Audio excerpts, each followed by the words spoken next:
বন্ধুরা, আজকে এমন একটি ঐতিহাসিক স্থানে দাঁড়িয়ে আছি যেটি ঢাকার অন্যতম বিখ্যাত একটি ঐতিহাসিক স্থান। এই ঢাকার প্রথম যে স্থাপনাটি জমকালো ভাবে তৈরি করা হয়েছিল সেটি হচ্ছে আহসান মঞ্জিল, এবং এই আহসান মঞ্জিল বুড়িগঙ্গা নদীর তীরে অবস্থিত, পাশেই সদরঘাট। এই আহসান মঞ্জিলের রয়েছে নিজস্ব একটি ইতিহাস এবং ঐতিহ্য।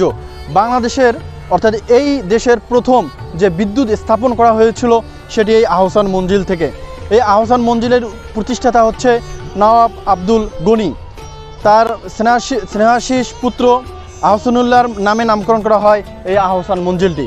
বন্ধুরা, এই আহসান মঞ্জিলের প্রাচীন স্থাপনাসমূহ ঘুরে ঘুরে দেখব, এর ইতিহাস আপনাদের সামনে তুলে ধরব, এবং তৎকালীন সময়ে নবাবরা যেভাবে জীবনযাপন করত, তাদের জীবনযাপন, এর ব্যবহৃত জিনিসপত্র, তৎকালীন জীবনযাপনের পুরো ইতিহাসটা আপনাদের সামনে তুলে ধরব। চলুন আমরা আহসান মঞ্জিলের ভিতরে প্রবেশ করি এবং পাখির চোখেও এই আহসান মঞ্জিলটি দেখে আসি।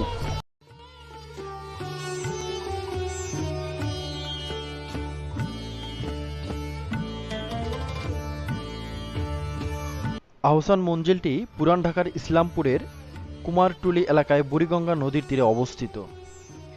এটি পূর্বে ছিল ঢাকার নবাবদের আবাসিক প্রাসাদ ও জমিদারির সদর কাছারি।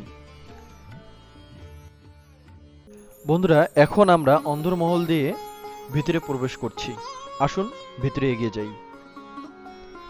এটি হচ্ছে এই নবাব ফ্যামিলির বিভিন্ন সময়ে তাদের পূর্বপুরুষদের ছবি এখানে টাঙানো হয়েছে, এবং এখানে তাদের ব্যবহৃত জিনিসপত্রগুলো রয়েছে। সেই সময় তারা কত আধুনিক ছিল, তাদের যে নিত্যদিনের যে ব্যবহৃত জিনিসপত্র ছিল সেগুলো। এখানে কিছু দলিল আমরা দেখতে পাচ্ছি। সেই সময়েও যে এত আধুনিকভাবে দলিলগুলো তৈরি করা হয়েছিল তা আসলেই খুব মনোমুগ্ধকর।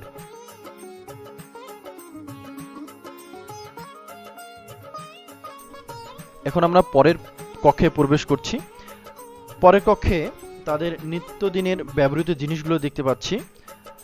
এই নবাব ফ্যামিলিটি যে কত অভিজাত ছিল তা এই ব্যবহৃত জিনিসের মাধ্যমেই বোঝা যাচ্ছে।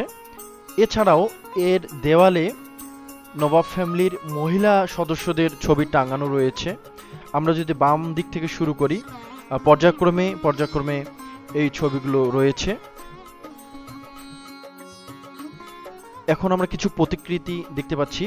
নবাবদের সেই সময় শিপের ব্যবসা ছিল এবং গাড়িরও ব্যবসা ছিল। আরেকটি প্রতিকৃতি দেখতে পাচ্ছি, নবাব টমটমে করে যাচ্ছে। এবং যে ছবিটা এখন দেখতে পাচ্ছি কিছুদিন আগে ফেসবুকে খুব ভাইরাল হয়েছিল, এবং এই প্রাসাদের বিভিন্ন সময়কার ছবি এখানে তুলে ধরা হয়েছে। এখন আমরা পালঙ্কটির প্রতিকৃতি দেখতে পাচ্ছি।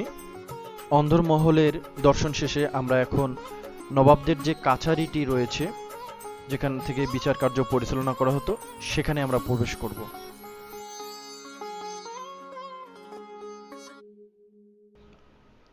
প্রবেশ করেই আমরা একটি টেলিভিশনে নবাবদের বিভিন্ন সময়ের তথ্য দেখতে পাবো।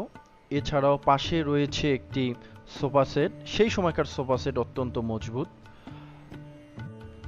এটি বঙ্গবন্ধুর নিজ হাতে লেখা একটি আদেশপত্র, যেটি আহসান মঞ্জিল নিলামে না তোলার জন্য লিখেছিলেন।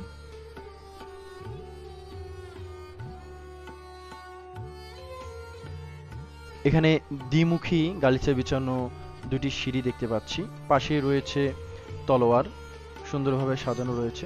এখন যে জিনিসগুলো দেখতে পাচ্ছি এটি চিকিৎসার জন্য ব্যবহার করা হতো। সেই সময় কত আধুনিকভাবে জিনিসপত্রগুলো তৈরি করা হয়েছিল। এবং এখন লর্ড কার্জনের ছবি একটা দেখতে পাচ্ছি, যার নামে ঢাকা বিশ্ববিদ্যালয়ে একটি হল রয়েছে। এখানে নবাব ফ্যামিলির শুরু থেকে বর্তমান পর্যন্ত বিভিন্ন সময়ের বংশধরদের নাম দেওয়া রয়েছে। দেখে মনে হচ্ছে যেন তারা এখনো আমাদের মাঝে বসবাস করছে। এখন আমরা দ্বিতীয় তলায় প্রবেশ করব, আস্তে আস্তে এগিয়ে যাব। এটি নবাবের ব্যবহৃত খানদানি চেয়ার এখানে সাজানো হয়েছে। এটি হচ্ছে দরিয়াই নূরের ছবি, যেটি এখনো সোনালী ব্যাংকের বংশাল শাখায় রয়েছে, যেটি জামানত দিয়ে নবাব ফ্যামিলি সোনালী ব্যাংক থেকে ঋণ গ্রহণ করেছিলেন। এখন যেটি দেখতে পাচ্ছি সেটি হচ্ছে কেরোসিন তেলে চালিত একটি ফ্যান সেই সময়ে নবাবরা ব্যবহার করত। এখন যে জায়গাটি দেখতে পাচ্ছি এটি হচ্ছে ডাইনিং স্পেস, এখানে খাওয়া দাওয়ার ব্যবস্থা হতো তাদের। কি রাজকীয়ভাবে সাজানো রয়েছে এখনো, দেখে মনে হচ্ছে যেন নবাব ফ্যামিলি এই আসবে, এখানে বসবে, তাদের নিত্যদিনের কার্যক্রম চালিয়ে যাবে। এই প্রাসাদের ছাদের উপর সুন্দর একটি গম্বুজ আছে। একসময় এই গম্বুজের চূড়াটি ছিল ঢাকা শহরের সর্বোচ্চ। বন্ধুরা, এই আহসান মঞ্জিলে আসতে হলে অবশ্যই আপনাদের প্রথমে আসতে হবে সদরঘাটে। সদরঘাটের কোল ঘেঁষেই এই আহসান মঞ্জিলটি অবস্থিত। বন্ধুরা, এই ছিল আমাদের আজকের ঐতিহাসিক দর্শনীয় স্থান আহসান মঞ্জিল। আশা করি আপনারাও এই আহসান মঞ্জিলটি আসবেন, ঘুরে দেখবেন এবং তৎকালীন সময়ের ইতিহাসের সাক্ষী হয়ে থাকবেন। নবাবরা যে জীবনযাপন করত, তাদের ব্যবহৃত জিনিসপত্র এবং এই রাজকীয় প্রাসাদটি দেখবেন, আপনাদের ভালো লাগবে। সবাই ভালো থাকবেন, আর অবশ্যই ভিডিওটি কেমন লাগলো তা কমেন্টে জানাবেন, আর আমার চ্যানেলটি সাবস্ক্রাইব করবেন। দেখা হবে পরবর্তী ভিডিওতে। আল্লাহ হাফেজ।